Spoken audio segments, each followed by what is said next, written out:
जो कड़वा है पर जीवन की राह में बहुत जरूरी है। तुम सोचते हो कि धर्म का मार्ग केवल शुद्धता और करुणा में छिपा है। मैं तुम्हें बताता हूं, धर्म का मार्ग बुद्धिमत्ता और संतुलन में भी निहित है। जानते हो बेटा, जब मनुष्य अत्यधिक ईमानदार बनकर इस संसार में चलता है तो वो अपने ही सबसे अच्छे गुणों के कारण आघात प्राप्त करता है। ये कैसी विडंबना है बेटा। तुम्हारी ईमानदारी का सम्मान नहीं करते बल्कि उसका शोषण करते हैं। धर्म कहता है कि सत्य ही परम है, पर यह भी सत्य है कि सत्य का प्रयोग विवेक के साथ होना चाहिए। खुद सोचो बेटा, तुम अपने दफ्तर में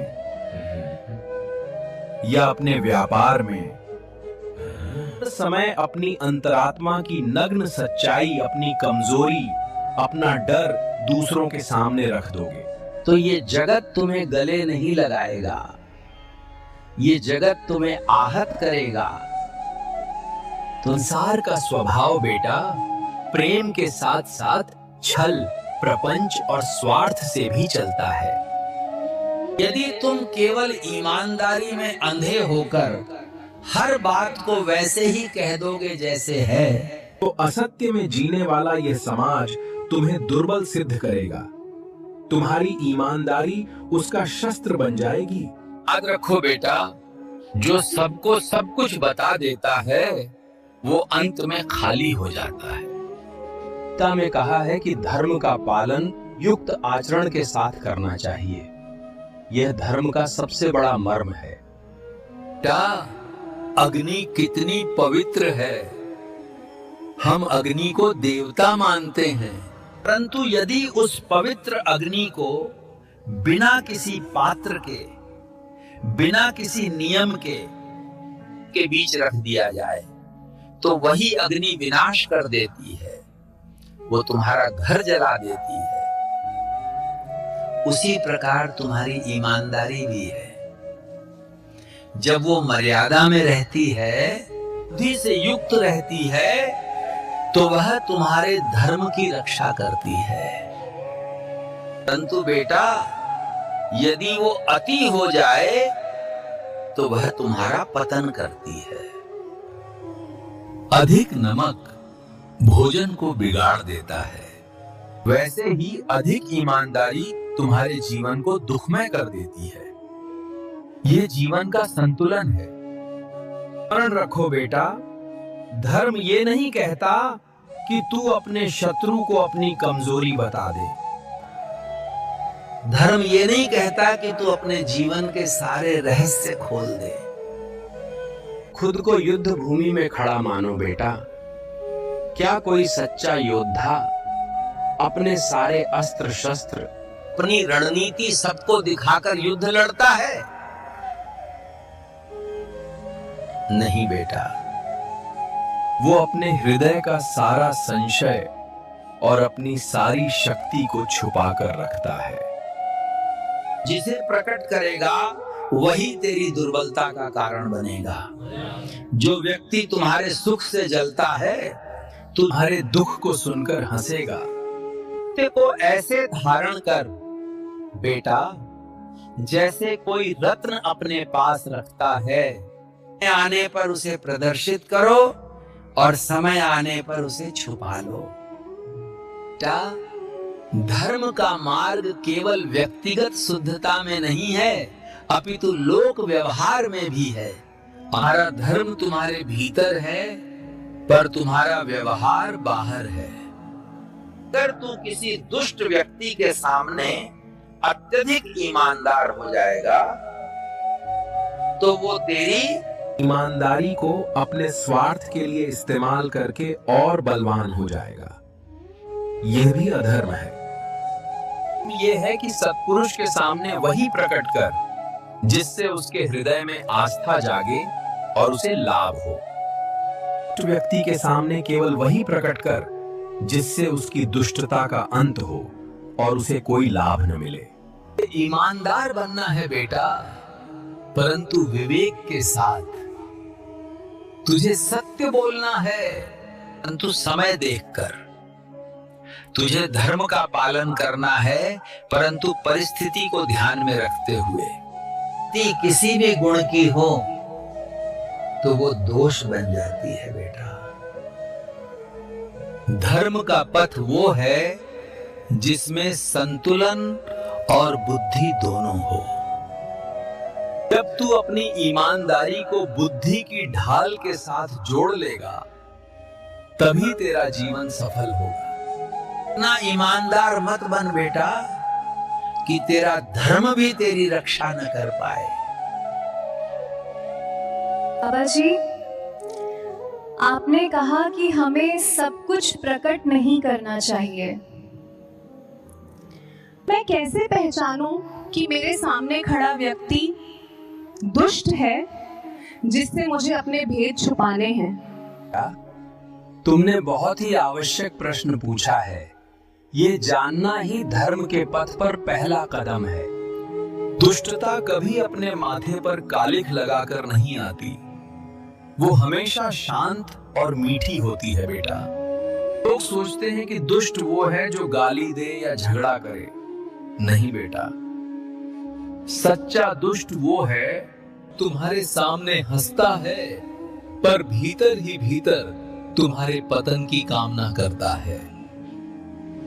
मैं तुम्हें 4 गुप्त लक्षण बताता हूं। इन्हें अपने जीवन में कसौटी बना लेना। सावधान रहना बेटा उस व्यक्ति से जो तुम्हारी असफलता पर तुम्हें सांत्वना तो दे, उसकी आंखों में एक अदृश्य चमक हो। जो तुम्हारी हार को सुनकर तुम्हारे दुख में शामिल तो हो, पर उसका मन भीतर ही भीतर आनंदित हो रहा हो। अपनी परेशानी उसे बताते हो बेटा, और वो तुम्हारी बात को सुनकर कहता है कोई बात नहीं, सब ठीक हो जाएगा। पर अगले ही क्षण वो तुम्हारी उसी परेशानी को किसी और को बढ़ा चढ़ाकर बताता है। जो व्यक्ति तुम्हारे पीठ पीछे तुम्हारी कमजोरी का प्रचार करे। दूसरा लक्षण बेटा, दुष्ट की वाणी में हमेशा अति चापलूसी होती है। वो तुम्हारी इतनी प्रशंसा करेगा कि तुम्हें लगेगा कि तुम महान हो। जो व्यक्ति तुम्हारे सामने सबकी निंदा करता है, तुम्हारी प्रशंसा तो कर सकता है, तो दूसरों के प्रति वफादार नहीं, वो तुम्हारे प्रति कैसे वफादार होगा? वो तुम्हारे पास आता है और कहता है देखो फला आदमी कितना बुरा है। और याद रखना बेटा, जब तुम वहां से चले जाओगे तो वो व्यक्ति तुम्हारी निंदा भी उसी उत्साह से करेगा। और निंदा को अपना भोजन बनाता है, वो कभी तुम्हारा शुभ चिंतक नहीं हो सकता। तीसरा लक्षण, इस लक्षण को ध्यान से समझना बेटा। दुष्ट हमेशा तुम्हारे समय, तुम्हारे धन, तुम्हारी ऊर्जा को अपना अधिकार समझता है। वो तुमसे लेगा, पर देने के समय पीछे हट जाएगा।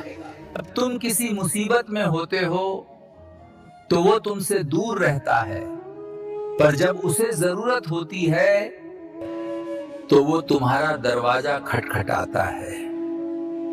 वो तुमसे मदद मांगने में संकोच नहीं करता। तुम्हारी छोटी सी मदद करने में उसे कष्ट होता है। जो व्यक्ति केवल लेने में विश्वास रखता है और देने से डरता है, वह तुम्हारे जीवन का संतुलन बिगाड़ देगा।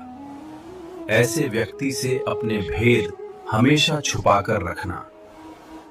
चौथा लक्षण, ये सबसे सूक्ष्म और सबसे सच्चा लक्षण है बेटा। दुष्ट व्यक्ति हमेशा भीतर से असुरक्षित और डरा हुआ होता है। वह तुम्हारे प्रकाश से जलता है। तुम्हारे पास जो सुख है, जो शांति है, वो उसे सहन नहीं होती। इसलिए वो हमेशा तुम्हें नीचे खींचने की कोशिश करेगा, वो तुम्हें गलत सलाह देगा, योजनाओं में संशय पैदा करेगा और तुम्हें बार बार तुम्हारी कमजोरियां याद दिलाएगा। दुष्ट का एकमात्र उद्देश्य होता है तुम्हें अपनी असफलता की ऊंचाई पर ले जाना। अपनी आत्मा की आवाज सुनो, अपने भीतर की शक्ति को जगाओ बेटा।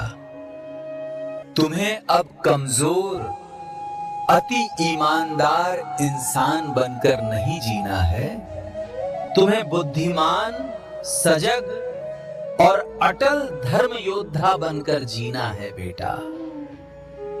संसार में बुराई इसलिए नहीं बढ़ती कि दुष्ट शक्तिशाली हैं, बल्कि इसलिए बढ़ती है कि सज्जन मौन हो जाते हैं।